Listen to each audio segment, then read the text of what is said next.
পরিবার পরিজন নিয়ে ভোর রাতে সাহরি আর সন্ধ্যায় বাহারি ইফতার রমজানে অন্যরকম তৃপ্তি এনে দেয়, জীবনে যোগ করে ভিন্ন মাত্রা।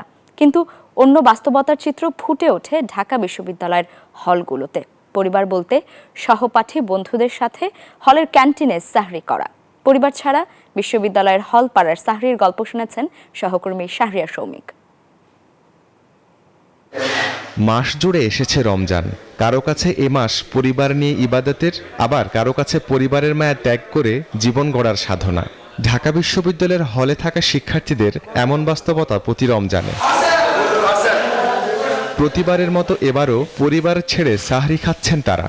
বাসার বাহারি খাবারের বদলে ক্যান্টিনে যা জুটছে তা খেয়েই কোনো অভিযোগ ছাড়া মন ভরানোর চেষ্টা। খাবারের স্বাদ তো ওইভাবে হয় না পরিবারের মতো।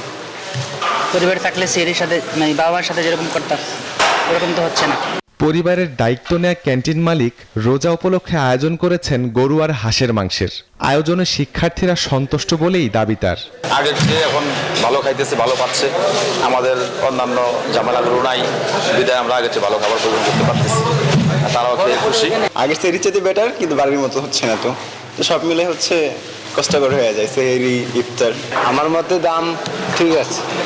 গণঅভ্যুত্থানের পর হলগুলোয় বাকি খাওয়ার রেওয়াজে ভাটা পড়ায় আগের চেয়ে খাবারের মান বেড়েছে, বলছেন বিজয় একাত্তর হলের ক্যান্টিন পরিচালক। আমি মনে করি খাবারের মান পরিবর্তন করছি।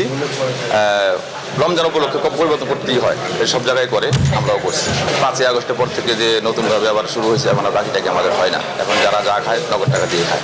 বিগত সময়ে জিয়া হলে বন্ধ হয়ে যাওয়া মেসের দুয়ার খুলেছে, আবার বন্ধ হয়েছে ক্যান্টিনে চাঁদাবাজি। তাই আগের চেয়ে মানসম্মত খাবার খেয়ে উচ্ছ্বসিত শিক্ষার্থীরা। একটা সময় হচ্ছে ছাত্রলীগ তাদের চাঁদাবাজি করার জন্য হচ্ছে যে এই মেসটাকে ক্যান্টিনে রূপান্তরিত করছিল। মূলত এখানে খাবারের মান ভালো আছে এখন, মানে আমি খাবারের কোনো সমস্যা ফেস করতেছি না। পরিবারের মায়া ত্যাগ করে জীবন গড়ার রাস্তায় হাঁটায় সব শিক্ষার্থীর সাহরি আর ইফতারে থাকে না আপনজন। সহপাঠী আর বন্ধু বান্ধবী তাদের পরিবার, আর ক্যান্টিনের কর্মচারীরাই যেন বুঝে নিয়েছে সে পরিবারের দায়িত্ব। শাহরিয়ার সৌমিক, নিউজ 24, ঢাকা।